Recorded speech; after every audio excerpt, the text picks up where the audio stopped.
अस्सलाम वालेकुम नाज़रीन, प्रोग्राम खबर से खबर विद नादिया मिर्ज़ा में खुशामदीद। मैं मेरी टीम इस वक्त मौजूद है लाहौर के इलाके नासिर बाग में और यहाँ पर पीपल्स पार्टी का लॉन्ग मार्च का फिलहाल ये डेरा है। मेरे बैकग्राउंड में आप ये ट्रक और ये कंटेनर देख सकते हैं जहाँ से पीपल्स पार्टी के रहनुमाओं की तकरीर जारी हैं और अब से कुछ ही देर में बिलावल भुट्टो जरदारी भी यहाँ से खिताब करेंगे। पीपल्स पार्टी ने ये अपना मार्च 27 फरवरी को सिंध से शुरू किया और अभी ये सफ़र जारी सारी है। 8 मार्च को ये मार्च लॉन्ग मार्च इस्लामाबाद पहुँचेगा। इस्लामाबाद पहुंचकर क्या हालात होंगे ये अभी ऑफ द रिकॉर्ड भी बहुत से लोग बताने से कासिर हैं। फौरी तौर पर तहरीक अदम एतमाद के लिए कोशिश की जाएगी या रिक्विजिशन इजलास की कब दी जाएगी, कितने मेंबरान इनके पास हैं, लेकिन बहरहाल गेम ऑन ज़रूर है।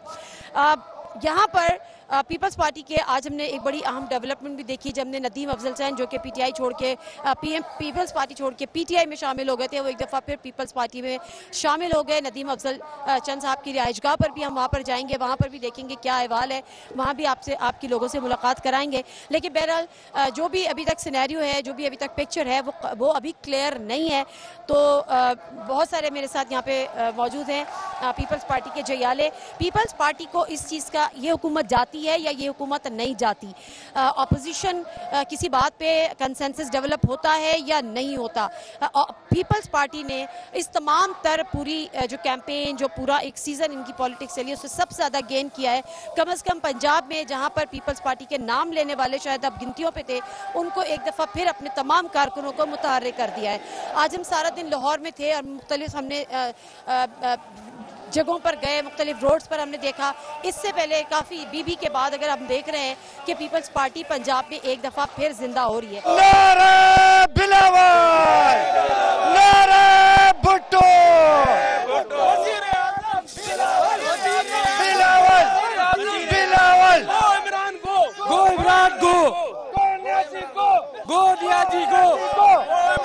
नियाजी गो, पब्लिक सेंटीमेंट्स हैं। जब एक जमाने में इसी तरह से पीटीआई के भी जलसे होते थे, हम वहाँ भी जाते थे, वहाँ पे भी हम कवर करते थे और वहाँ पर उस वक्त गो नवाज गो के नारे लगते थे। आज इस वक्त गो नियाजी गो के नारे लग रहे हैं। होना क्या है ये तो आने वाला वक्त बताएगा।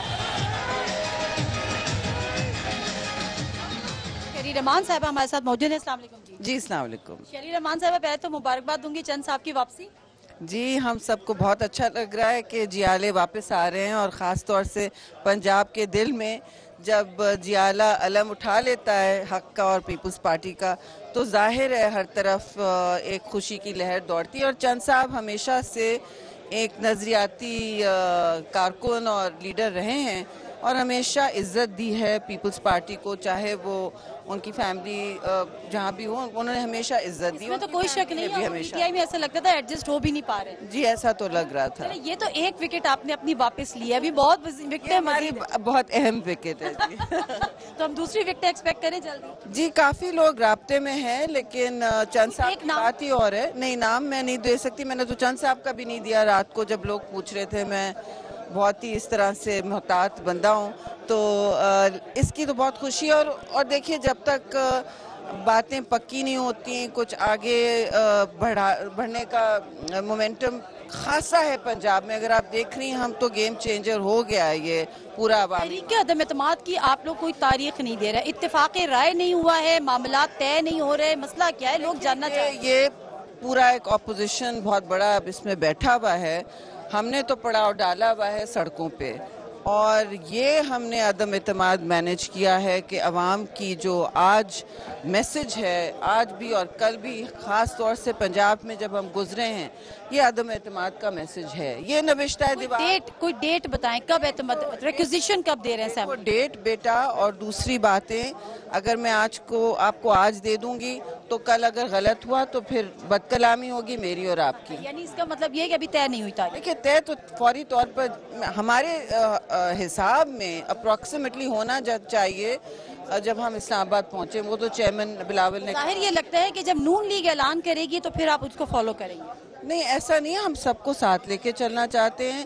अदम एतमाद की तहरीक और आप सबको साथ लेकर चलना चाहती हैं कि आप उनके साथ चल रही हैं? क्योंकि वो कह रहे हैं कि हम पीपल्स पार्टी को साथ लेके चल रहे हैं। कोई बात नहीं जी, हमें कोई ईगो प्रॉब्लम्स नहीं है। ज़र्फ दिखाना चाहिए सियासत में और चेयरमैन ने बार बार ज़र्फ की सियासत की है कि बेशक वट एवर दे वांट, हमने हमेशा ऐसा किया ना, कभी किसी को हमने नोटिस दिया है कि जी तुमने इस्तीफे मांगे थे अब आप हमारे प्लान पे आ गए हो, वो से थोड़ी सी कमजोरी का मुजाहरा हो रहा है। कहवाना चाह रही अब मुझे ये बताएं, बड़ी स्मार्ट जर्नलिस्ट है। मैं आपका पढ़ गई ना, जो आप बोल नहीं सकती थी वो मैंने बोल दिया। नहीं, मैं नहीं कह रही, मैं नहीं कह रही। अच्छा, अब मुझे ये बता दें खाली कि स्पीकर के खिलाफ अदम एतमाद आएगी, वजीर आज़म के खिलाफ अदम एतमाद आएगी, पंजाब के अदम एतमाद से आप लोग विड्रॉ हो गए। जी देखिए, एज यू सेड कि ये सबका एक मुश्तरका लाएअमल होता है। नून लीग और दूसरे हमारे जो इत्तेहादी हैं पूरे अपोजिशन में, पार्लियामान में, सब काबिल एहतराम है और एहतराम के साथ मुशावरत हमेशा होती है। पंजाब से क्यों दस्तबरदार हुए कि वहाँ भी अदम एतमाद आनी चाहिए? हर चीज़ फेजेस में होनी चाहिए और लॉन्ग मार्च में है, इसलिए हम सारे इस्लामाबाद में टोटली फोकस नहीं बैठे हैं। वहाँ हमने फैसले करने हैं, वहाँ हमने इसको फर्म अप करना है हर एजेंडे। अभी ये कंसीडर हो सकता है कि उस्मान बुज़दार के खिलाफ भी तहरीक अदम एतमाद आए और चौधरी बरादरान कहते हैं वजारत आला में दे दें, उसके हक में आप? देखिए, ये तो उनकी डिमांड है और उनको काफ़ी कुछ मिला हुआ है इस वक्त इस हुकूमत से, लेकिन उनको भी सोचना पड़ेगा कि वो किसके साथ अपना मुस्तकबिल जोड़ना चाहते हैं, तो ये तो उनके भी हाथ में है। आप क्या दे सकते हैं उनको? ये तो it is not, it's above my pay grade जी टू अनाउंस दैट। अच्छा, स्पीकर अपोजिशन का फैसला जो होगा वही होगा। वो तो पंजाब के हक में नहीं है। नून लीग तो नहीं चाहती कि चौधरी बरादर, वो कहते हैं 10 सीटों 7 सीटों वालों को कैसे दें? भी एक बहुत बड़ी जमात है पंजाब में। उन्होंने पहले मसलन उन्होंने कहा था कि हम नहीं करेंगे, पहले इस्तीफों पे बहुत वो थे, अब वो पॉइंट ऑफ व्यू पे आ गए हैं। देखिए, दरवाजे खुले रहते हैं सियासत में, फैसले भी बदले जाते हैं। उन्होंने अच्छा फैसला किया। अभी अंदर बैठे हुए हैं, एतजाज अहसन का स्टेटमेंट आज चल रहा है कि नवाज शरीफ साहब से जरा एहतियात करें, तो ये एहतियात करेंगे आप? देखिए मियाँ साहब, हमारे चौधरी साहब जो हैं वो अपनी तबीयत, मुनफरिद सियासी तबीयत के मालिक हैं, तजुर्बेकार, एक बहुत बड़े, वो एक कल्चरल, वो एक सकाफती उनका भी इंटरेस्ट है और वो मैं समझती हूँ उनका फिलॉसफी से भी बहुत कहने पे अमल करेंगे आप? देखिए, मैंने तो ज़ाती तौर पे फ़र्क नहीं पड़ता मैं किसके कहने पर अमल करूँ, मैं पार्टी के ही कहने पर अमल करूँगी। पार्टी उनके कहने पे अमल करेगी कि नवाज शरीफ से जरा ख्याल? ये तो देखिए, ख्याल क्या रखना, हम सब एक दूसरे के से मुझे तो आपसे ख्याल रखना पड़ रहा है। इस्लामाबाद जाएंगे, आप तो मुझे हमला पे हमला किए जा रहे हैं। आप इस्लामाबाद जा रहे हैं, आप लॉन्ग मार्च करने जा रहे हैं, वहाँ पर जाने के बाद क्या करना है? धरना देना है, मजमा करना है, तकरीरें करनी है, वापस आ जाना है, क्या करना है? जी देखिए, धरने में नॉर्मली हम लोग नहीं यकीन रखते। धरने की सियासत, बिजली के बिल जलाने की सियासत, कानून तोड़ने की सियासत, इसमें हमारा नहीं हम कंफर्ट रखते। बल्कि कल रैली में जब हम निकल रहे थे साहिवाल वगैरह से, तो रैली बहुत बड़ी होती शुरू हो गई और 31 किलोमीटर 31 जब होने लगी तो चेयरमैन ने खुद खड़े होकर अनाउंस किया। वो नॉर्मली वो माइक पे एमसी नहीं करते, उन्होंने कहा कि भाई सब नज़्मो ज़ब्त से चले हैं, please abide by the law, सब अपने लेन में आ जाएं। ठीक है, लंबी है, टाइम लगेगा, हौसला रखें, लेकिन कानून ना तोड़ें, ट्रैफिक ना तोड़ें किसी भी सूबे। आज जो वजीर आज़म जलसा करने जा रहे हैं वो कह रहे हैं मैं इंकशाफात करूंगा कि ये किसकी साजिश है अदम एतमाद के पीछे और ये किसका ताना बाना है जो बुन रहा है, और वो बड़े बड़े इंकशाफात आज करने जा रहे हैं। और कुछ बैरूनी कुव्वतों का भी हाथ देखते हैं जिनका आपके साथ राब्ते हैं। अगर वो बैरूनी कुव्वतों का अभी भी पाकिस्तान में हाथ देखते हैं तो इसका मतलब उनके पीछे कोई बैरूनी कुव्वत है ना, चाहे उसको IMF कह लें या कुछ और कह लें। बस मैं यही कहूँगी, आपकी कोई तो नहीं यकीन रखते। बैरूनी कुव्वतें अपना हाल संभालें जी, इस वक्त दुनिया बुरानी कैफियत में है। शहीद रहमान साहब, नंबर गेम पूरे हैं आपके पास? देखिए, नंबर्स गेम एक दिन पूरे होते हैं, दूसरी दिन नहीं। आजकल जो हालात हैं, इतना मैं ज़रूर कहूँगी कि मेंबर्स जो हैं PTI के, अपने मेंबर्स, वो अब अपने हलकों में जाने से कासिर हैं, उनको शर्म आती है कि कितने लोग आपके साथ हैं, आपके साथ अदम एतमाद में आपका साथ देने के लिए तैयार हैं? काफ़ी हैं जी। काफ़ी से मुराद है? मैंने रात को भी नदीम चंद का नाम दिया। आप मुझे एग्जैक्ट नंबर ना बताएं, लेकिन इतना बताएं जो आपका नंबर गेम पूरा कर सके। भाई, हमारे नंबर्स गेम कुछ खुर्शीद शाह आपको बता रहे थे, 16 शायद बता रहे थे, नून लीग और नंबर्स बताती है।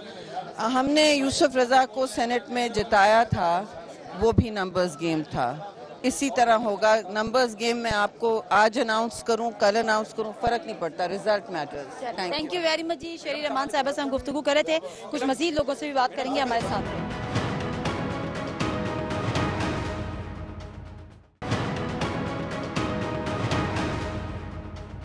जी नाजी, साबिक वज़ीर आज़म राजा परवेज़ अशरफ साहब हमारे साथ मौजूद हैं, उनसे बात करते हैं। अस्सलाम वालेकुम जी। जी वालेकुम सर, आज के अस्सलाम। प्रोग्राम में वैसे तो मैं सबको मुबारकबाद दे रही हूँ, चंद साहब की वापसी भी की, तो आपको भी ये मुबारकबाद कबूल। कितने % चांसेस थे, आपको लगता था वापस आएंगे? खैर मुबारक। मैं समझता हूँ कि मुझे हर उस दोस्त पर और पाकिस्तान पीपल्स पार्टी के कारकुन पर यकीन है कि जो किसी वजह से भी चले गए थे तो वो ज़रूर वापस आएंगे। चलें, अच्छा ये बताएं, बिलावल साहब ने ये बात क्यों की कि अदम एतमाद पर 100% कामयाबी की यकीन नहीं है? ये तो बड़ी अजीब सी बात है। देखें, 100% तो किसी चीज़ पर भी यकीन नहीं होता, और मेहनत जो है वो यकीनन 100% से ज़्यादा कर रहे हैं जनाब बिलावल भुट्टो ज़रदारी साहब और बाकी जमातें और अपोजिशन की जमातों और उनके कायदीन ने बड़ी मेहनत की है। तो अब नतीजा जो है वो अल्लाह के ज़ात पे छोड़ देना चाहिए। लेकिन ये ज़रूर मैं कहूँगा कि अदम एतमाद जो है वो तो पार्लिमान के अंदर पेश होगी, लेकिन बाहर जो अवाम अदम एतमाद कर रहे हैं, हम जो है वो लाहौर से पहुँचते हैं, रास्ते में जो कुछ आपने भी देखा, हमने भी देखा, जिस तरह से लोग अपनी फैमिलीज़ के साथ निकल कर सड़कों पर आ गए। पूरी एक शहर और गांव की पॉपुलेशन जो थी वो जीटी रोड के ऊपर थी। ये इस चीज़ को ज़ाहिर करती है कि लोगों ने तो अदम एतमाद कर दिया।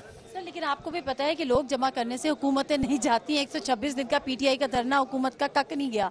तो सवाल यहाँ पर यह है कि अगर एक leader, party chairman, party leader उठ के ये बात कहे कि 100% यकीन नहीं है, तो ये तो आप उन अपोजिशन के जो नून लीग वाले कह रहे हैं या JUIF वाले कह रहे हैं कि जी हमारे पास तो बहुत ज़्यादा बढ़तरी है, तो आप तो उनकी उम्मीदों पर, उनके दावों पर भी पानी फेरने के मुतरादिफ है। देखिए, मैं समझता हूँ कि बंदों को अगर निकाला जाए और बंदों का खुद निकलना, ये बड़ा फ़र्क है। जब अवाम नास खुद कोई फैसला करके निकल पड़ते हैं तो फिर उनको कोई नहीं रोक सकता। और दूसरा, जहाँ तक चेयरमैन साहब ने ये जो कहा है, तो ये तो एक लीडर की बात है, वो इसी तरह इनको करनी चाहिए थी, क्योंकि ये देखें ना, ये तो गिनती की बात है। हमें यकीन है कि हमारे पास नंबर्स पूरे हैं। अच्छा, आपके पास जो नंबर्स पूरे हैं उनमें इत्तेहादी तो नहीं है हुकूमत के शामिल? देखें, इत्तेहादियों का बड़ा अहम रोल होगा इस जो है ना तहरीक अदम एतमाद में, यकीनन। सर, अहम रोल तो होगा और अभी भी है, वो तो पीटीआई गवर्नमेंट को रहने में भी उन्हीं का अहम रोल है। लेकिन MQM से आप लोगों ने अभी तक कोई राब्ते नहीं किए। चौधरी बरादरान से राब्ते किए तो उन्होंने इतनी बड़ी शराइत रखी है जो नून लीग मानने को तैयार नहीं है कि हम 7 सीट वालों को, 10 सीट वालों को पूरा पंजाब कैसे उठा कर दे दें। उनका पॉइंट ये वैलिड है, आपको लगता है नून लीग? देखिए, मैं आपको बताऊं कि पॉलिटिक्स में एवरीथिंग इज़ पॉसिबल, इस गेम ऑफ पॉसिबल। और मुझे यकीन है इंशाअल्लाह ताला, जो देखिए, 2 रवैये बड़े इंपॉर्टेंट, एक अवाम का, एक उनका अवाम जो है वो क्या सोच रही है, और वो अवाम कई रवैयों का और उनकी सोच का परताव जो है वो असेंबली में आता है। मेंबरान असेंबली भी ये समझ रहे हैं कि आइंदा आने वाला वक्त कोई भी नतीजा निकले वो PTI का नहीं। आप क्या पीपल्स पार्टी ये चाहती है नून लीग से कि पंजाब की वजारत आला चौधरी साहब को दे दी जाए, यानी चौधरी परवेज इलाही को? आप इस हक में हैं? देखिए, मैं समझता हूँ कि अगर आपने फैसले करने हैं सियासत में, तो सियासत में वही फैसले करने पड़ते हैं कि जो उस वक्त की ज़रूरत हो। और चौधरी साहबान जो हैं वो बड़े मजे हुए सियासतदान हैं, बड़े अकाबरीन में उनका शुमार किया जाता है, बड़े रख रखाव वाले हैं। तो यकीनन ये अब एक मुतफ़िका फ़ैसला है अपोजिशन की तरफ से जो होगा। तो अभी क्या होता है अब देखते जाइए। में है कि वजारत आला चौधरी साहब को दी जाए, चौधरी परवेज इलाही साहब को पंजाब की? मैं कहता हूँ कि अगर अपोजिशन का इस पे है, पीपल्स पार्टी तो हमेशा देखें, पीपल्स पार्टी तो उम्मीदवार लीग तो नहीं मान रही ना, इसलिए मैं चाह रही हूँ आपकी पीपल्स पार्टी क्या चाहती है? नहीं, मेरा ख्याल है कि ये अब नून लीग को भी हमें ऑन बोर्ड करना होगा। उनके बगैर तो नहीं हो सकता ना ये मसला सारा। चौधरी बरादरान के बगैर नहीं हो सकता? चौधरी बरादरान के बगैर भी नहीं हो सकता और नून के बगैर भी कुछ नहीं हो सकता। सर, अच्छा, सारा जोर आप चौधरी बरादरान पे तो लगा रहे हैं जिनकी यहाँ पर 10 हैं और इस तरह से 5 उनकी वहाँ पर कौमी असेंबली में 5 हैं, लेकिन MQM जिनके पास 7 सीटें हैं, पीपल्स पार्टी अभी तक उनसे राब्ता नहीं कर रही। वजह? नहीं, अपोजिशन के राब्ते उनके साथ भी हैं, उन तक भी मैं समझता हूँ कि बेहतरी आएगी और आपको चंद चीज़ें जो हैं अनकरीब जो है वो आश्कारा हो जाएंगे। पीपल्स पार्टी ने अभी तक एमक्यूएम से रब्ता क्यों नहीं किया, बावजूद इसके कि जाहिर है सिंध में है वो, आपकी सिंध में हमारे मुख्तलिफ सतह पर राब्ते जो हैं तमाम सियासी जमातों से होते रहते हैं। सिंध की सतह पर होते हैं, वज़ीरों के सतह पर होते हैं, अकाबरीन की सतह पर होते हैं। मशावरत और राब्ते जो हैं वो पीपल्स पार्टी ने तो कभी नहीं तोड़े। अच्छा, लेकिन अभी उनको ऑन बोर्ड नहीं लिया आपने, या उन्होंने आपको कोई अच्छा रिस्पॉन्स नहीं दिया? देखिए, मैं आपको ये बताना चाह रहा था ना जी कि आपको 172 मेंबरान की ज़रूरत है। तो आपके पास नहीं है? मैं समझता हूँ कि वो हमारे पास हैं। ये आपकी ख्वाहिश है, ये खबर है? ये देखें, कल पता नहीं क्या होता है, लेकिन इस वक्त तो मैं कह सकता हूँ कि हमारे पास नंबर्स पूरे हैं। अच्छा, शाहिद खाकान अब्बासी साहब ने साथ में ये भी कहा है कि ये कोई मजाक नहीं हो रहा कि स्पीकर के खिलाफ भी करारदाद आए, तहरीक अदम एतमाद आए, फिर वजीर आजम के खिलाफ भी आए, तो ये कोई बच्चों का खेल नहीं है। तो पीपल्स पार्टी चाहती है दोनों के खिलाफ आ जाए, तो आप बच्चों का खेल खेल रहे हैं? नहीं नहीं नहीं, वो शाहिद साहब हमारे भाई हैं, बड़े मंजे हुए सियासतदान हैं, बड़े समझदार हैं। उन्होंने किसी और कंटेक्स्ट में बात की होगी, एक तजवीज़ है तो जिस पर मैं समझता हूँ कि सारी अपोजिशन के कायदीन मिलकर फैसला करेंगे, जो भी वो फैसला करेंगे ठीक होगा। तहरीक अदम एतमाद आ जाती है और हम फर्ज कर लेते हैं कि तहरीक अदम एतमाद कामयाब भी हो जाती है, वजीर आजम के लिए किसको नामजद करेंगे? देखिए, ये तो मैं समझता हूँ कि जो जिनके पास अक्सरियत होगी, जिसके ऊपर इत्तेफाक राय होगा। इस पे भी इत्तेफाकी राय नहीं हुआ है?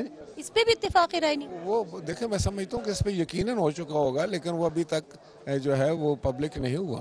पीपी से हो सकता है या शहबाज शरीफ साहब को हक में आप लोग वोट देंगे? समझता हूँ कि असूली तौर पर तो PMLN से ही होना चाहिए ज्यादा। वो 1.5 साल के लिए होना चाहिए या वो एक दिन के लिए हो के असेंबली तोड़ दे? मैं समझता हूँ कि वो होना चाहिए जब तक इलेक्शन लॉज में तब्दीली आ जाए और वो सही हो जाए, जिस पर किसी को भी आइंदा इलेक्शन पर उंगली उठाने का मौका ना मिल सके। सर, इस्टेब्लिशमेंट के बगैर कोई तहरीक अमूमन कामयाब नहीं होती, कोई हुकूमतें भी इस तरह से नहीं गिरती हैं। आप बेहतर जानते हैं, आपकी पीपल्स पार्टी की बड़ी एक तारीख है।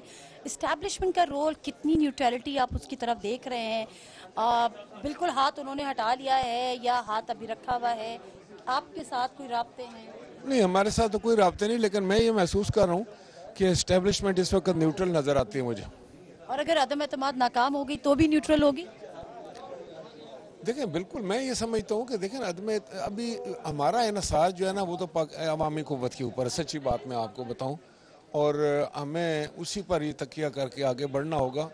और वही बाद में आपने ये नहीं, माजरत के साथ, लेकिन बाद में आपने फिर ये नहीं कहना, अगर आप आज कह रहे हैं कि एस्टेब्लिशमेंट न्यूट्रल है, तो बाद में आपने ये नहीं कहना कि हमारे साथ जो PTI के लोग थे उनको टेलीफोन कॉल्स आ गई। देखिए, मैं आज की बात कर रहा हूँ। यानी अगर तहरीके एतमाद कामयाब हो गई तो एस्टेब्लिशमेंट न्यूट्रल है, नाकाम हो गई तो एस्टेब्लिशमेंट न्यूट्रल नहीं। देखिए ना, आज की बात आपने कहा है तो मैंने कहा यस। अब अगर आप मुझसे परसों पूछेंगे तो उस वक्त की सूरत हाल को सामने रख के जवाब दूंगा ना। अच्छा, कोई गारंटी ले रहे हैं PTI के जो लोग आपके साथ हैं उनकी? अच्छा, हर पार्टी को अलग टास्क मिला है ना PTI के मेंबर्स तोड़ने का, अपने साथ मिलाने का।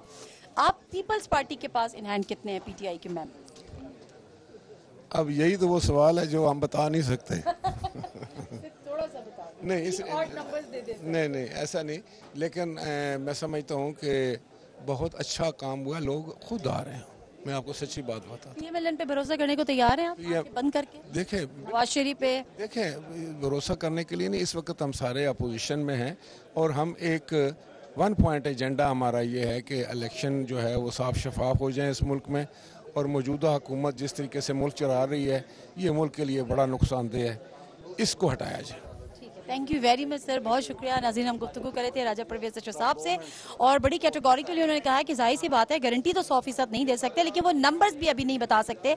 ताहम वो कहते हैं कि अगर एतमाद की तहरीक कामयाब हो जाती है तो वज़ीर आज़म को इतना टाइम ज़रूर मिलना चाहिए कि वो इलेक्शन रिफॉर्म कर सके।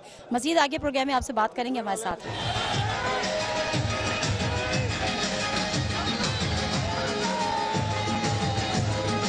इस वक्त हमारे पास चीफ मिनिस्टर सिंध मुराद अली शाह साहब मौजूद हैं, उनसे बात करते हैं। अस्सलाम वालेकुम जी। सर, कैसे हैं आप? खैरियत से? अल्हम्दुलिल्लाह जी। अच्छा, ये बताएं कि जब बात ये करते हैं और जब ये बात नारे लगाते हैं या स्लोगन देते हैं कि जी हम पाकिस्तान की किस्मत बदल देंगे, तो फिर दूसरी तरफ लोग ये कहते हैं कि सिंध का बड़ा बैगेज है और सिंध की किस्मत नहीं बदली तो पाकिस्तान की किस्मत कैसे बदलेंगे? तो इसको काउंटर कैसे करेंगे सर आप? इसका काउंटर जो है सिंध के लोग ही करते हैं और सिंध के लोग हमेशा कर चुके हैं।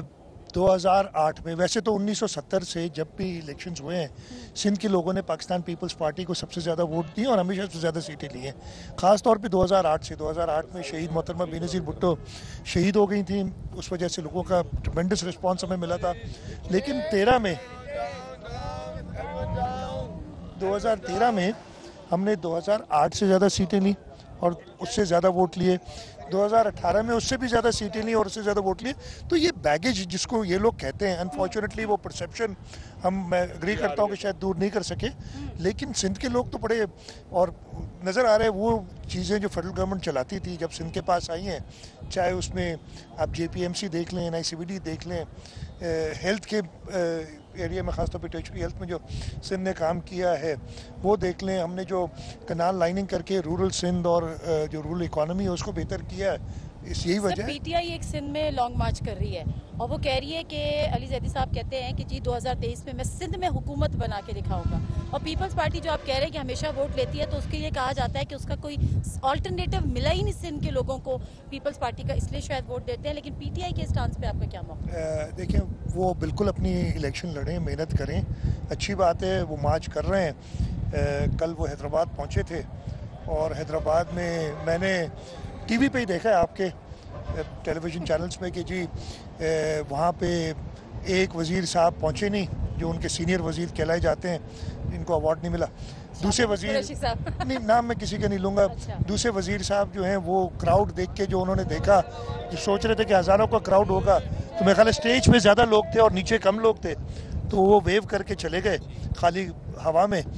तीसरे एक पुराने चीफ मिनिस्टर सिंध रहा करते थे, उन्होंने जब आके स्टेज में देखा तो कहते हैं कि जी हैदराबाद के लोग बड़े बेमुरवत हैं और हम इधर पहुंचे तो सारे जा रहे हैं। तो ये मार्च उनका चल रहा है, लेकिन कोशिश जारी रखें, वो कोशिश ज़रूर करें। आखिरी सवाल कि अर्बन रूरल की डिवाइड बड़ी मजबूत तरीन और बड़ी तरीन होती जा रही है, इसको कैसे ख़त्म करने चाहिए? देखिए ये अनफॉर्चुनेटली जो मैंने बताया ना परसेप्शन एक है, लेकिन हम कराची के अंदर पूरी कोशिश की है। कराची में जो थर्ड टियर है वो कभी भी हमारे साथ नहीं रहा।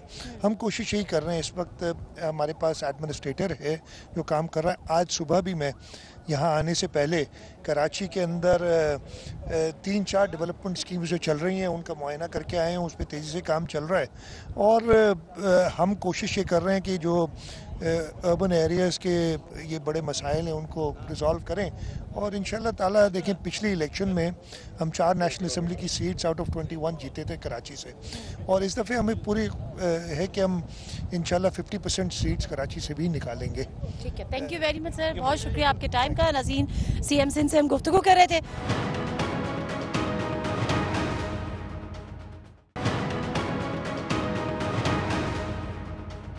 जी नाज़रीन, इस वक्त हमारे साथ मौजूद हैं पीपल्स पार्टी के चेयरमैन बेनज़ीर भुट्टो शहीद के बेटे बिलावल भुट्टो जरदारी साहब। अस्सलाम वालेकुम जी। अस्सलाम वालेकुम, हम कैसे हैं? अल्हम्दुलिल्लाह, शुक्रिया। पहले तो बहुत बहुत शुक्रिया आपका टाइम देने का, बिकॉज हम तो सारा दिन आज वेट कर रहे थे और लास्ट में हमने सोचा शुक्रिया आपने हमें कवर किया और इतना टाइम दिया, मैं वेरी मतलब ग्रेटफुल। मैं बहुत सारे जलसे कवर करती रही हूँ, बट मैंने जो फर्स्ट टाइम कम से कम सिंस आई एम जर्नलिज्म ये जो आपका जोश खरोश जो पीपल्स पार्टी का लाहौर में देखा है, मैंने अपनी लाइफ में फर्स्ट टाइम देखा है। हम भी बहुत ही खुश हैं अवाम के रिस्पांस से, लाहौर के अवाम का response. Credit goes to you, credit goes to the Peoples Party. हमने सब मिल के काम किया है, मेरे सारे पार्टी ने मेहनत किया, मेरे कारकुन ने मेहनत किया और इसके नतीजे आप सामने नजर आ रहा है अल्हम्दुलिल्लाह।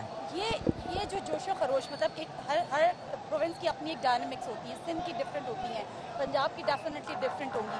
बीबी साहिबा जब पंजाब आई थी, जो जमे गफीर था, क्या आप तो डेफिनेटली उस वक्त बहुत छोटे, क्या उस वक्त आप पैदा भी नहीं हुए थे, बट कभी वो मेमोरी जो अपने बड़ों से सुन के ये जो कॉल कर रहे हैं तो गूज बम्स वगैरह ऐसा? हम तो पूरा पाकिस्तान शहीद मोहतरमा बेनज़ीर भुट्टो के साथ गए हैं, बड़े छोटे उम्र से लेके जब तक वो पाकिस्तान में थी, तो पाकिस्तान के अंदर हमने इस मुल्क के हर कोने देखा है। ख़ास तौर पे जब वो वज़ीर आज़म थी तो हमें साथ लेके जाती थी, ऑपोजिशन में भी होते थे तो हम नैब के चक्रों में उन सारी चीज़ों में साथ साथ जाते थे। तो हमने इस मुल्क को, इस कौम को, इसके अवाम को, इसका तारीख़ को अपने आँखों से देखे हैं। मैं आपसे एक सवाल ये करना चाह रही हूँ कि ये आपको सिक्योरिटी थ्रेट्स है और आपका ये जो इतना एक्सपोज होना, सारे नीचे आम पब्लिक है, ये एक बहुत बड़ा थ्रेट नहीं है आपके लिए? आजकल जो दहशतगर्दी के हवाले से मुल्क में हो रहा है वो तो ज़रूर अफसोसनाक हैं। कल नहीं 2 दिन पहले जो पेशावर में दहशतगर्दी का वाक़या हुआ जिसमें 50 से ज़्यादा लोग शहीद हुए, उससे पहले कुछ दिन बलूचिस्तान में दहशतगर्दी का वाक़या हुआ। ये अफसोसनाक वाक़े हैं, इनकी हम मज़म्मत भी करते हैं और ज़रूर इस वक्त पाकिस्तान में एक इंक्रीज थ्रेट है और ये इंक्रीज that's very आम लोग फिर आपका इस तरह खड़ा होना, ये अवाम के साथ हमने अपना ताल्लुक़, अपना रिश्ता जोड़ना है। जब तक हम बाहर नहीं निकलते, उनके कॉज के लिए एहतजाज नहीं करते, मेहनत नहीं करते हैं, तो हम कामयाब नहीं हो सकते हैं। जहाँ तक अब दहशतगर्दी की बात कर रहे हो तो बिल्कुल इस लिहाज से सही कह रहे हो कि पाकिस्तान में इस वक्त थ्रेट में इजाफा हुआ है। हम समझते हैं इस हुकूमत की पॉलिसीज़ की वजह से ये थ्रेट में इजाफा हुआ कि हुकूमत ने दहशतगर्दी को, इंतहा पसंदी को सीरियसली नहीं लिया। इन्होंने नेशनल एक्शन प्लान पे अमल नहीं किया। इन्होंने दहशतगर्दों का मुकाबला करने के बजाय उनके सामने झुक किए और उसकी अनफॉर्चुनेट कॉन्सिक्वेंस ये है कि वो दहशतगर्द जो हम कहते थे कि पाकिस्तान के फ़ौज ने, पाकिस्तान के पुलिस ने उनका बैकबोन तुड़वा दिया था, आज वो फिर से सामने आ रहे हैं, हमारे शहरियों पे हमले कर रहे हैं। और हम इसलिए जद्दोजहद कर रहे हैं कि हम जमहूरियत को बहाल करें, इंसानी हकूक़ को बहाल करें, मुआशी हकूक़ को बहाल करें, ऐसे हुकूमत कायम करें जो हमारा रियासत का रिट कायम करेगा और किसी दहशतगर्द को, हमारा अवाम को, हमारा पाकिस्तान के शहरी को थ्रेट नहीं करने दें। मैं पॉलिटिकल चीज़ों पे आऊँगी, अदम एतमाद एंड एवरीथिंग, ऑफ कोर्स ये लॉन्ग मार्च, लेकिन एक चीज़, जब आपने ये सारी थ्रेट्स का और दहशतगर्दी का, टेररिज्म का जिक्र किया, ये जो मज़ाकरात वाली बात थी अगेन विद द तालिबान, इस पे एक पीपल्स पार्टी का बड़ा एक स्ट्रॉन्ग हमने नैरेटिव देखा है, उसको ज़रा वन लाइन में वन लाइन शायद मुश्किल होगा, मगर इस हद तक मैं कहूँगा कि जहाँ तक मुज़ाकरात की बात है, जहाँ तक डायलॉग की बात है, डायलॉग एक बिल्कुल एक ऑप्शन है, उसको इस्तेमाल मौके पे और सही तरीके से इस्तेमाल करना चाहिए। हमारा मौक़िफ़ ये है कि इस हुकूमत ने सही तरीके से नहीं किया। इसने छोड़ दरबारों से कौम की पीठ के पीछे ये नेगोशिएशन शुरू किए, ना पार्लियामान को एतमाद में लिया, ना पार्लियामान से इजाज़त ली, ना मुल्क और मुल्क के अवाम के से इजाज़त ली। और APS के जो कातिल है, जो दहशतगर्द है, जिन्होंने हमारे APS के बच्चों को शहीद किए, इस मुल्क के औरतों को, आम शहरी को शहीद किए, उनके साथ रात के अंधेरों में कौम के पीठ के पीछे जो नेगोशिएशन शुरू किया गया, मेरा ख्याल में उससे पाकिस्तान की नेशनल सिक्योरिटी को नुकसान पहुंचाया गया है। ठीक है, अच्छा, अब आपका ये लॉन्ग मार्च 27 Feb से it started and now it's going and will reach to Islamabad by 8th of March inshallah. तो what's your target exactly? Well, हमारा टारगेट ये था कि हमने एक मुहिम चलाना है। एक तरफ हुकूमत के ख़िलाफ़ हम जो कहते हैं सिलेक्टेड हुकूमत, गैर जमहूरी हुकूमत के ख़िलाफ़ जमहूरियत के हक़ में मुहिम चलाना है, इंसानी हकूक़ के हक़ में मुहिम चलाना है। जो मुआशी बहरान पैदा हुआ है PTIMF डील की वजह से, जिसकी वजह से तारीख़ी महंगाई, बेरोज़गारी और गुर्बत है, उसके ख़िलाफ़ हमने मुहिम चलाना है और वो हम कर रहे हैं और अल्हम्दुलिल्लाह बहुत शानदार तरीके से चल रहा है। साथ साथ हम अदम एतमाद के हक़ में मुहिम चला रहे हैं। हम समझते हैं कि इस गैर जमहूरी शख्स को निकालने के लिए हमें ये जमहूरी हथियार अपनाना चाहिए और अल्हम्दुलिल्लाह वो भी मुहिम अच्छा चल रहा है। बहुत अच्छी बात है, लेकिन आप भी जानते हैं कि जलसे जुलूसों से, लॉन्ग मार्च से हुकूमतें ख़त्म नहीं होती। अगर होती तो 126 दिन के धरने से PTI अपनी नवाज शरीफ की हुकूमत ख़त्म कर देती। बट एज फार एज तहरीक अदम एतमाद इज कंसर्न, उस पर आप लोग का कंसेंसस डेवलप नहीं हो रहा। खबरें आ रही हैं कि कभी आप कहते हैं कि हम पहले स्पीकर को टारगेट करेंगे, उसके खिलाफ वोट ऑफ नो कॉन्फिडेंस लाएंगे, फिर कभी कहते हैं कि हम वजीर आजम के, मुझे कोई क्लैरिटी नहीं है। Can you please make the clarity? जहाँ तक लॉन्ग मार्च की बात है, शहीद मोहतरमा बेनज़ीर भुट्टो ने 1993 में लॉन्ग मार्च लीड किया था, वक्त हुकूमत को गिराया था। बिल्कुल एहतजाज और मार्चेस से अकेला जो है वो हुकूमत को जो नुकसान पहुंचता है वो सियासी नुकसान पहुंचता है। हम आवाम के इश्यूज़ को सामने लेकर आते हैं, उसका अपना फ़ायदा है, मगर यही वजह है कि हम इस लॉन्ग मार्च ना सिर्फ इश्यूज़ जो हुकूमत ने किए उनके ख़िलाफ़ है, मगर अदम एतमाद के हक़ में एक मुहिम हम चला रहे हैं। और आपको याद होगा कि हमारा मार्च शुरू होने से पहले हमने एक ये कामयाबी हासिल की कि सारे अपोजिशन को एक पेज पर लेकर आएँ और पूरा ऑपोजिशन का जॉइंट मौक़िफ़ ये होना कि अदम एतमाद लेकर आना चाहिए, ये बहुत ही बड़ा कामयाबी है। और हमारा ये जो काफ़िला है ये ना सिर्फ पीपल्स पार्टी के इलाके से गुजर रहे हैं मगर उन इलाके से गुजर रहे हैं जहाँ PTI के नुमाइंदे सेलेक्ट हुए, जहाँ PTI के इत्तेहादी मुंतखब हुए, और हम उन पर भी प्रेशर डाल रहे हैं, उनको भी दिखा रहे हैं कि पाकिस्तान के अवाम ने इस वज़ीर आज़म को रिजेक्ट किया है। अब वक्त आ गया है कि वो भी पाकिस्तान के अवाम के साथ दे, इस सिलेक्टेड वज़ीर आज़म के साथ नहीं दें। बिल्कुल ठीक है आपकी और बात जहाँ है, तक अदम एतमाद है, मैं समझता हूँ कोई कन्फ्यूजन नहीं है, सारे पार्टीज एक पेज पे हैं। एक दो दिन में इंशाल्लाह ताला सदर ज़रदारी, मौलाना फजल रहमान साहब और शहबाज शरीफ साहब, कायद हिज़्ब इख्तिलाफ साहब का मुलाकात होगा। मज़ीद क्लैरिटी उस मुलाकात के बाद आएगा, मगर अब हमारा मौक़िफ़ एक है, हमारा मंजिल एक है, हमारा टारगेट एक है कि हमने वज़ीर आज़म को हटाना है, साफ और शफाफ इलेक्शंस करवाने के लिए इलेक्टोरल रिफॉर्म्स। सिर्फ वज़ीर आज़म हटाना है, ये पहले स्पीकर के खिलाफ भी देखो ये मुख्तलिफ, I haven't been following the news, lots of people can have different opinions on this। जो भी सारे पार्टीज का कंसेंसस होगा हम वैसे ही करेंगे। अगर सिर्फ डायरेक्टली वज़ीर आज़म के खिलाफ करना है उसके लिए भी हम तैयार हैं। मेरा अपना राय है कि अगर हम साथ साथ स्पीकर साहब को टारगेट करते हैं, इसलिए गैर जानबदार और गैर जमहूरी स्पीकर रहा है और वो गैर जानबदार रवाया अपना सकता है अदम एतमाद के वक्त, तो वो भी एक ऑप्शन है। बट द फैक्ट इज़ कि हमने इस हुकूमत को हटाना है, उसके मुकम्मल कंसेंसस है, हमारा स्ट्रैटेजी तैयार है। और I would just wait for जो बिग 3 का मीटिंग इंशाल्लाह ताला जल्द होगा।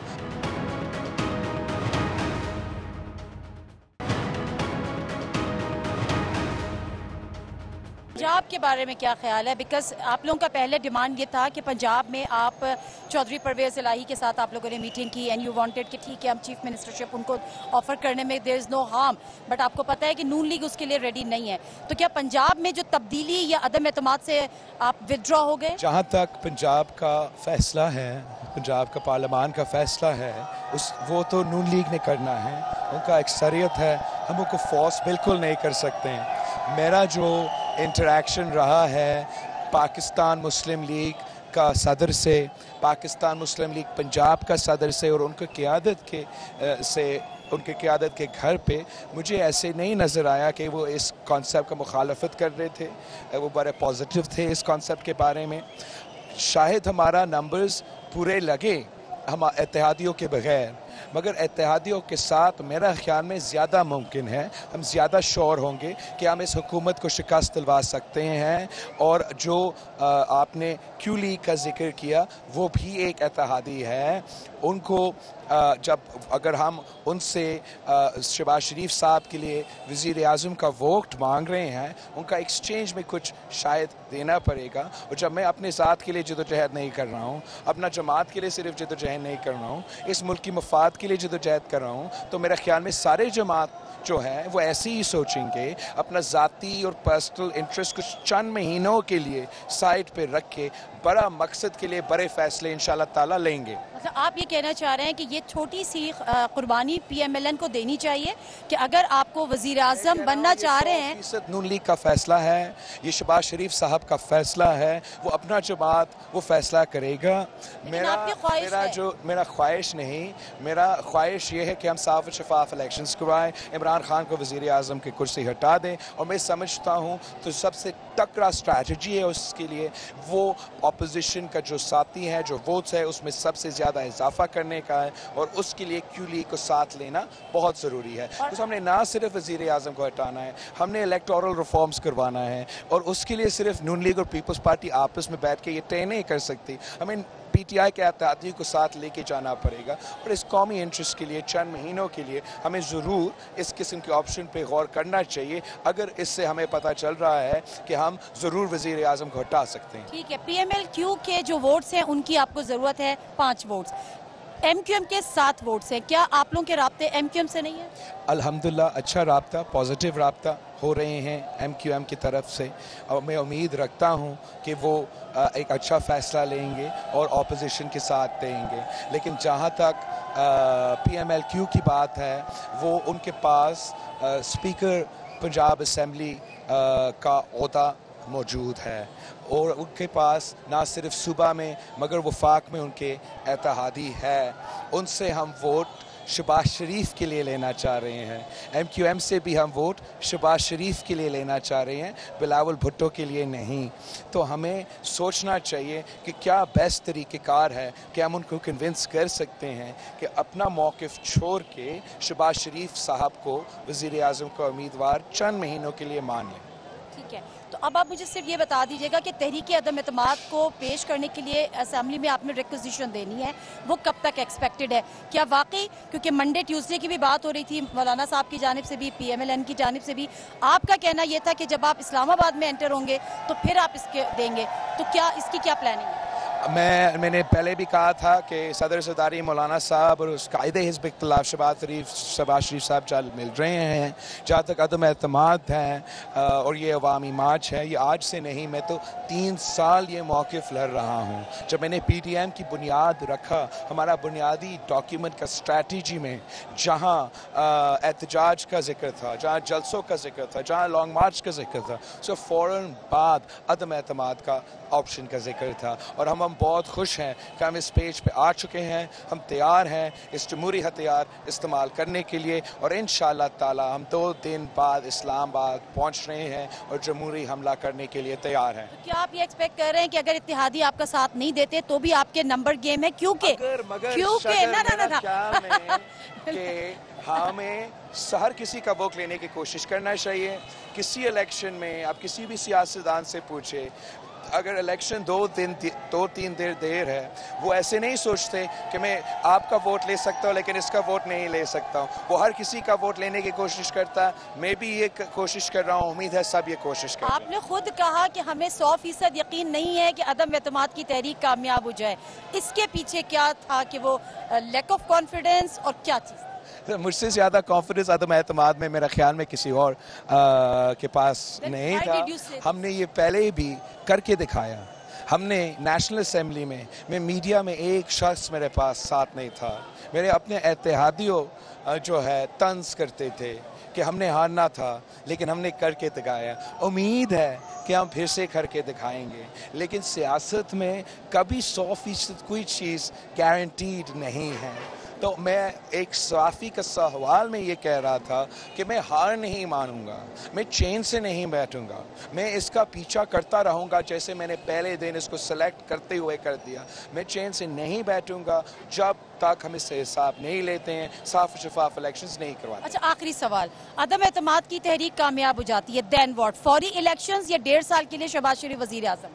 1.5 साल के लिए हम शहबाज शरीफ साहब को नहीं सोच रहे कि वो वज़ीर आज़म रहे। हमारा सबका कॉन्सेप्ट ये है कि हम साफ शफाफ इलेक्शंस चाहते हैं। उन साफ इलेक्शंस करवाने के लिए इलेक्टोरल रिफॉर्म्स करने ज़रूरी है। जो हुकूमत बनेगा उसका मैंडेट इलेक्टोरल रिफॉर्म्स का होगा, वो करके फ़ौरन इलेक्शंस की तरफ भरेंगे। आपको पता है आप पे बैरूनी फंडिंग का भी इल्ज़ाम लग रहा है कि अमेरिका इनका सपोर्ट कर रहा है, क्योंकि हम इलेक्शन कमीशन ने साबित कर दिया PTI फॉरेन फंडेड जमात है। इजराइल और भारत से पैसा आता है। पाकिस्तान पीपल्स पार्टी का ये मार्च ये अवाम फंड कर रहे हैं, अपने जेब से पैसा निकाल के, अपने घर बाहर छोड़ के 8 दिन से सड़क पे हैं, सिर्फ इसलिए कि ये नाकाम तरीन नालायक हुकूमत ने जो मुश्किल में इस अवाम को डाला है, वो नाराज़ हैं, वो बहुत ही नाराज़ हैं और वो अपना नाराज़गी इस अवामी मुहिम और एहतजाज के तहत निकाल रही हैं। अच्छा, आखिर में अगर आप कैमरे पे कोई मैसेज अवाम को लिए देना चाहें डॉन के प्लेटफॉर्म से? मैं अब पाकिस्तान के अवाम को कहना चाहूँगा कि हम आपके लड़ाई लड़ने निकले हैं। मुआशी बहरान और PTIMF डील के खिलाफ जिदोजहद कर रहे हैं। महंगाई, बेरोज़गारी और गुर्बत के खिलाफ जिदोजहद कर रहे हैं। 2 दिन के अंदर ही अंदर इंशाअल्लाह ताला हम इस्लामाबाद में दाखिल हो रहे हैं। हम पाकिस्तान के शहरियों से अपील करते हैं कि आप इस अवामी मार्च के साथ पे इस काफ़िला का हिस्सा बने, इस तहरीक का हिस्सा बने और हमारे साथ मिलकर तारीख़ बनाएं कि हम इस सेलेक्टेड हुकूमत को, इस नालायक नाअहल तरीन हुकूमत को एक जमहूरी हथियार अतमा के अदम एतमाद का हथियार अपना के घर बेचते हैं। Thank you very much Bilawal Bhutto Zardari साहब। हर जुम्मा से इतवार अपने पसंदीदा प्रोग्राम खबर से खबर को YouTube चैनल पर देखने के लिए डॉन न्यूज़ के ऑफिशियल YouTube चैनल पर आएं, सब्सक्राइब करें और बेल आइकन भी प्रेस करें।